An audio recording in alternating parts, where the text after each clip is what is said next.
owengumdlali weKaizer Chiefs uPatrick Mayo usegcizelela ukubaluleka kokunqoba umdlalo wamanqamu weNedbank Cup abazowudlala neOrlando Pirates njengoba lezi zinkunzi zaseSoweto ziqhubeka nesomiso sazo seminyaka eyishumi bengayitholi indebe. Ingcindezi yanda hayi kubalandeli kuphela kodwa nakubadlali bakudala abake baziqhenya ngokugqoka ijezi leqembu uGolden Black.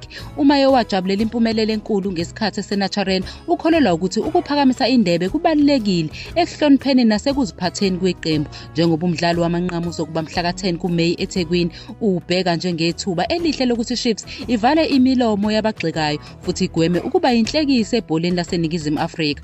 Lenkakha iphinde yaveza ukuthi ukuthola iNedbank Cup kungase kwehlisa ingcindezi kumqeqeshi uNasruddin Nabi kumnika isikhathi esengeziwe sokwakha nokuthuthukisa iqembu kunokuba kuphakanyiswe izinguquko ezinkulu ezingenamphumela. Umayo unomuzwa wokuthi iqembu lidinga kuphela ukujula okwengeziwe ezikhundleni ezibalulekile ukuze liqhudelane ngempumelelo, ikakhulukazi lapho ukulimala kugadla. Njengamanje ilwela ukuqeda endaweni yesishiyagalombili kuBetway Premiership. iChiefs zithola isesigabeni esibucayi. Ukunqoba kweNedbank Cup ngeke kugcine ngokuqeda isomiso kodwa kungase kukhombise noshintsho kuleli qembu elidonsa kanzima.